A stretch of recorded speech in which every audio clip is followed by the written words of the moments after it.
Assalamualaikum warahmatullahi wabarakatuh. Di sini kami akan menjelaskan laporan kegiatan praktikum industri mata kuliah Komunikasi Pemasaran tahun ajaran 2022 dan 2023. Di sini kami bekerja sama Prodi D3 Manajemen Pemasaran dengan Radio Kalet 107,1 FM. Nah, di sini saya akan perkenalkan kelompok saya. Yang pertama adalah saya sendiri, Muhammad Faraswardi sebagai ketua dan divisi Q&A. Dan dengan saya sendiri, Gifta Saskia Prana, Divisi Narasumber. Dan saya Rania Putri Krisnawati dari Divisi Sosial Media. Dengan saya Rahel Jessica Barumadin dari Divisi Narasumber. Dan saya Muhammad Fatur Rahman dari Divisi Tema. Dan saya Nurfaliza Damayanti dari Divisi Sosial Media. Selanjutnya saya Konita Maharani dari Divisi Dokumentasi. Selanjutnya saya Kopasako Putra dari Divisi Tema. Saya Karolina Wijal sebagai Divisi Q&A. Selanjutnya saya Uswatun Kasana Sunanta dari Divisi Dokumentasi.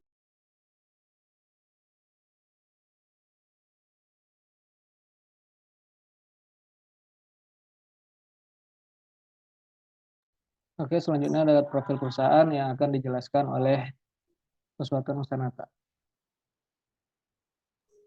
Oke, terima kasih Faras. Di sini saya menjelaskan tentang profil perusahaan Keylight.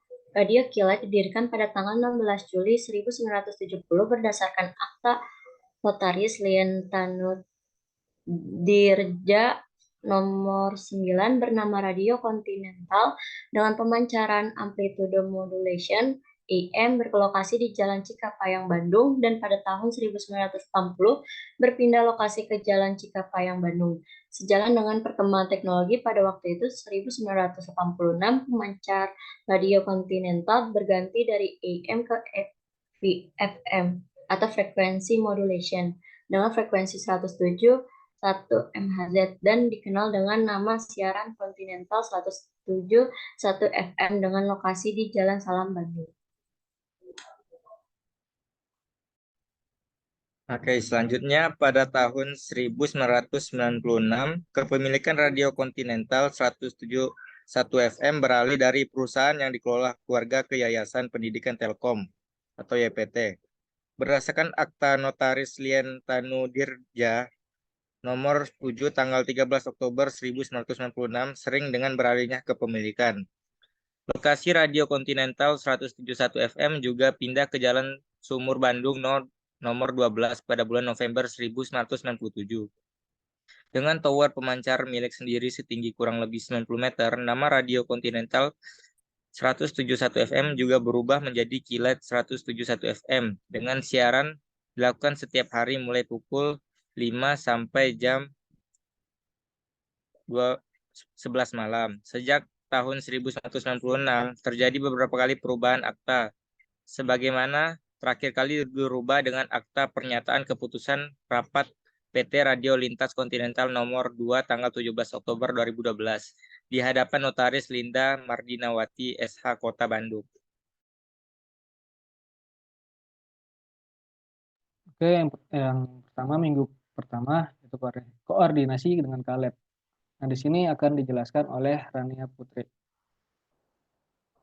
Oke, terima kasih Faras. Selanjutnya saya akan menjelaskan mengenai minggu pertama. Kami melakukan koordinasi bersama Bapak Im, Koordinator Radio Keylight. Koordinasi tersebut dilakukan untuk memberikan kami gambaran mengenai bagaimana talk show Morning Review Keylight berjalan. Selain itu, beliau juga memberi kesempatan kepada kami untuk menanyakan berbagai hal yang berkaitan dengan job desk kami masing-masing selama 4 minggu ke depan.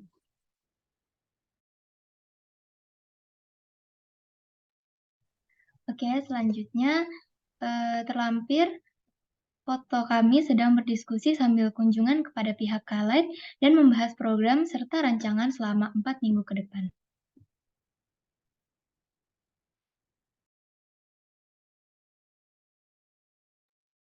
Lanjut ke minggu kedua, Pada minggu kedua ini, sebelum pelaksanaan talkshow morning review, kami mempersiapkan hal-hal yang diperlukan untuk berjalannya talkshow, mulai dari menentukan tema, narasumber, dan juga poster. Pada saat pelaksanaan talkshow, narasumber dapat memberikan materi dengan baik sehingga acara dapat berjalan dengan lancar hingga selesai. Selama talkshow berlangsung, banyak juga pertanyaan yang diberikan oleh para pendengar radio.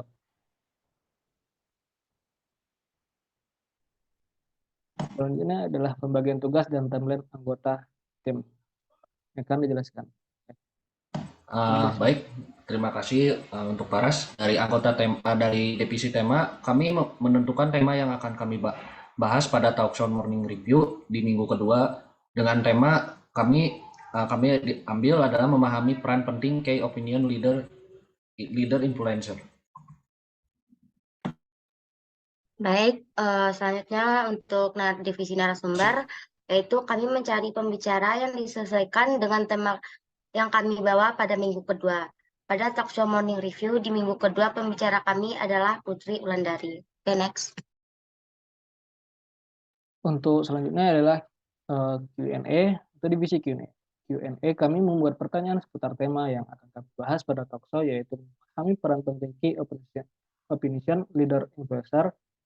Dengan pertanyaan yang kami ajukan yaitu adalah apa itu KOL, apakah KOL dibutuhkan untuk sebuah bisnis, dan bagaimana trik mempengaruhi banyak orang untuk sebuah strategi pemasaran.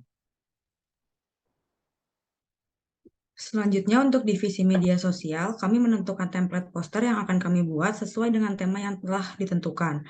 Selanjutnya, kami membuat atau mengedit poster tersebut dengan mencantumkan tema, waktu, hingga narasumber yang mengisi talkshow pada minggu kedua.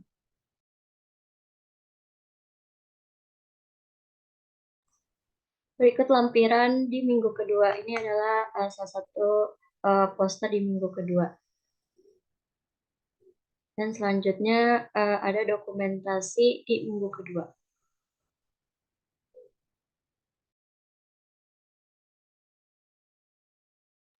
Selanjutnya ada minggu ketiga, yaitu deskripsi, persiapan, dan pelaksanakan pada minggu ketiga.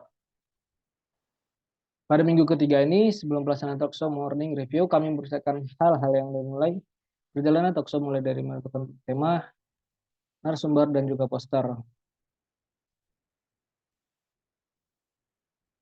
Lalu ada pembagian tugas pada minggu ketiga. Oke. Baik, untuk divisi tema, kami di sini menentukan tema yang kami bahas pada talkshow morning review di minggu ketiga ini. Tema yang kami ambil adalah wisata lokal jangan jadi nomor 2. Oke, selanjutnya ada narasumber. Untuk divisi narasumber mencari pembicara yang disesuaikan dengan tema kami bahwa pada minggu ketiga. Pada talkshow morning review di minggu ketiga, pembicara kami adalah Wiradiana Dwi Arifiani. Oke, next. Selanjutnya, untuk Q&A. Untuk divisi Q&A, kami membuat pertanyaan seputar tema yang akan kami bahas pada talkshow morning review. Di minggu ketiga, pertanyaan yang kami ajukan adalah, seberapa besar potensi pariwisata di Bali untuk menjadi nomor 1 di Indonesia? Dan kedua, bagaimana prospek pengembangannya di masa depan? Baik, selanjutnya ada divisi media sosial. Untuk divisi media sosial, kami menentukan template poster yang akan kami buat yang disesuaikan dengan tema pariwisata Bali. Selanjutnya, kami membuat atau mengedit poster tersebut dengan mencantumkan tema, waktu, hingga narasumber yang telah ditentukan oleh divisi lainnya.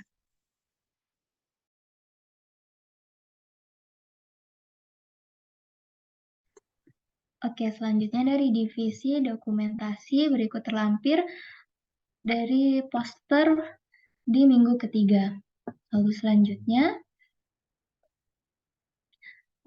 adalah dokumentasi kunjungan anggota kelompok kilat pada minggu ketiga.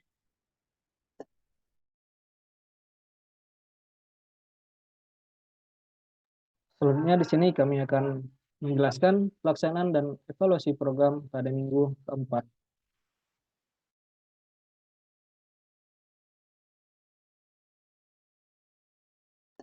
Pembagian tugas dan timeline anggota tim minggu keempat.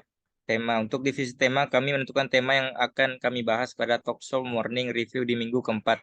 Tema yang kami ambil adalah lingkungan kerja yang positif dalam meningkatkan produktivitas kerja.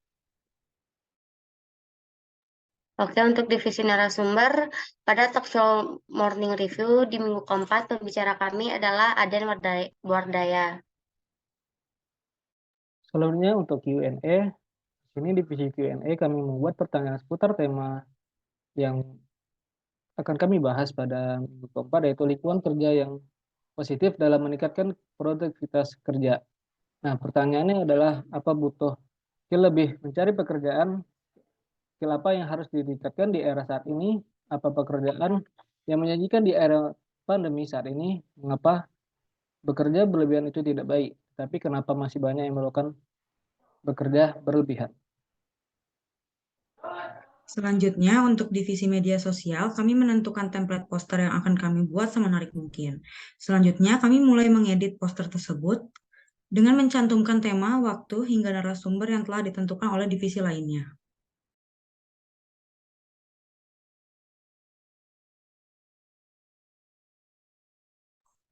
Berikut lampiran di minggu keempat. Ini salah satu contoh di minggu keempat poster dan dokumentasi di minggu keempat.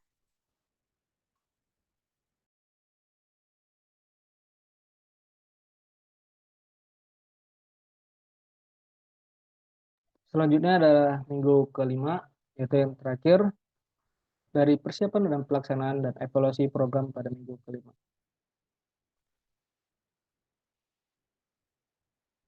Untuk pembagian tugas dan tayangan anggota tim minggu kelima untuk divisi tema, kami menentukan tema yang akan kami bahas pada talk show Morning Review pada minggu kelima. Tema yang kami ambil adalah pemanfaatan digital marketing di era 4.0 untuk pengembangan UMKM.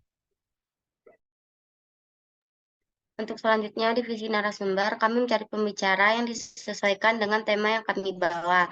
Untuk talk show Morning Review di minggu kelima, pembicara kami adalah Mester Regina Kusnadi.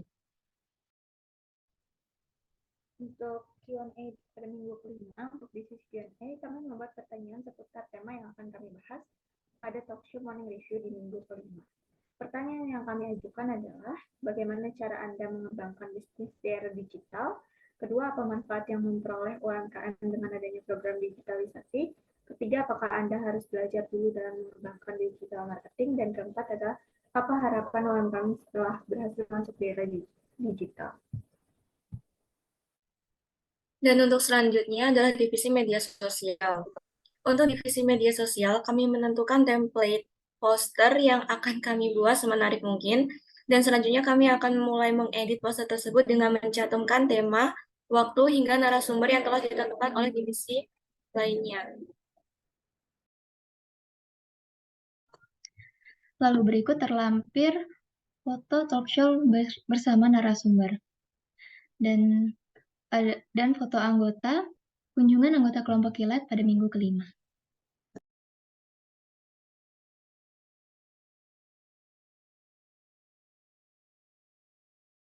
Selanjutnya adalah yang terakhir, yaitu penutup yang akan dijelaskan oleh Nurfaliza dan Rahel Jessica. Baik, terima kasih Paras. Berdasarkan proyek yang kami telah jalankan, kami dapat mempelajari bagaimana cara untuk mengorganisir dan melaksanakan job desk yang diberi. Kami dapat mengetahui dan mengantisipasi kejadian yang tidak diinginkan supaya tidak terjadi lagi ke depannya ketika melaksanakan suatu proyek.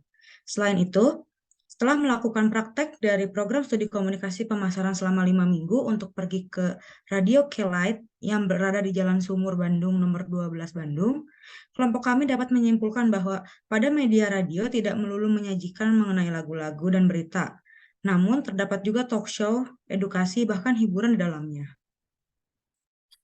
Pada praktek ini, kelompok kami memiliki 10 anggota dengan job desk masing-masing yang dimulai dari pencari narasumber, mengedit poster, dan penyusun tema serta pembahasan pada saat penyiaran.